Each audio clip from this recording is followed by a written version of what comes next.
In room 226 of the Dirksen building in Washington tomorrow, the Senate Judiciary Committee will consider whether to protect some of America's most powerful corporate executives from the legal consequences of having spied on the rest of us in this country.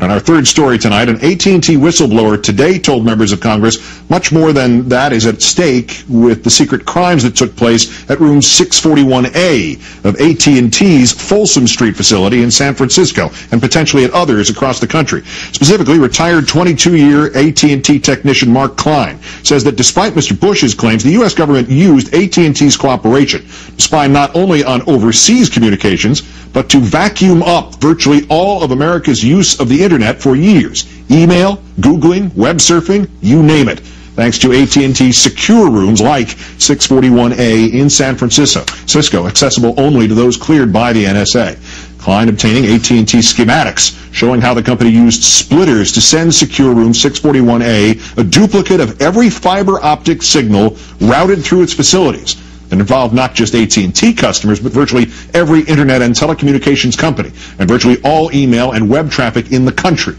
without a warrant, without any mechanism for separating domestic from overseas, without separating suspect from citizen.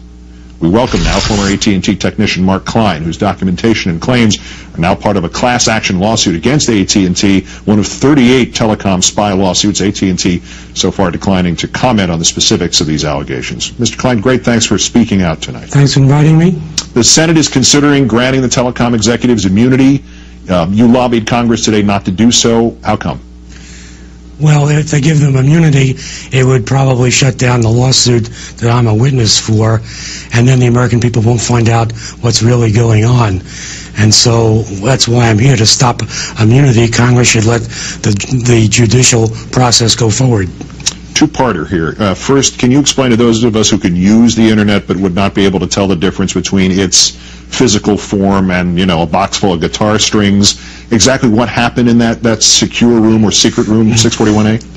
I don't know what goes on in the secret room because I didn't have security clearance, but I know what went on outside because my job, I worked in the Internet room. My job was to connect circuits into the splitter device, which was hardwired to the secret room. And effectively, the splitter copied the entire data stream of those Internet cables into the secret room. And we're talking about phone conversations, email, web browsing, everything that goes across the Internet. And that device, the splitters, is a dumb device. It doesn't do any selection at all. And the follow-up to that, as you mentioned, you didn't have the security, the NSA clearance. So give us an idea how you know all this, in addition, obviously, to your expertise as an executive. Well, as a technician, I had the engineering wiring documents, which told me how the splitter was wired to the secret room. And so I had to know that in order to do my job. And so I know that whatever went across those cables was copied, in the entire data stream was copied into the secret room. The splitter device has no selective capability, it just copies everything.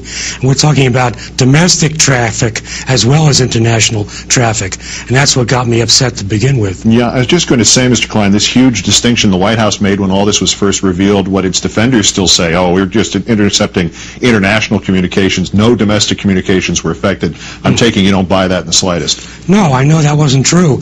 And that's what got me going in December '05 when the New York Times revealed this, and then the administration came back, the president himself and his various cabinet people trying to argue, and they still do, that it's just international communications. It just affects a handful of people who are making phone calls to the Middle East. And I know the physical equipment, and I know that statement is not true. It involves millions of communications, a lot of it domestic communications that they're copying wholesale, sweeping up into that secret room. When you saw this and realized what was going on, what was this like? Was this like sitting there and finding yourself in a scene from the sci-fi flick Invasion of the Body Snatchers? Did it have that sort of hard quality to it? Well, I had this, actually, I'm a little older, so my thought was George Orwell's 1984, and here I am being forced to connect the Big Brother machine. Oh, boy. And I felt that I was in a funny position, but I needed my job, so I didn't want to make a fuss at the time. But after I retired, I thought about it some more. In talking to Congress today, what did you hear? Did you get a sense that anybody's prepared to go after not just the telecom execs, but the government officials who ordered this? I couldn't tell. I'm not a politician, and they play their cards close to the vest. All I can do is emphasize again that they're copying everything. This is a violation of the Constitution. It's domestic traffic. It's phone calls as well as email, and something should be done to stop it. And Congress should not kill the judicial process. The nice thing is that if there is anything that's going to stop it, it's going to be because people like you have the courage to do something about it. Mark Klein, formerly of AT&T. Great thanks for joining us, and great thanks for what you're doing. Truly. Thank you.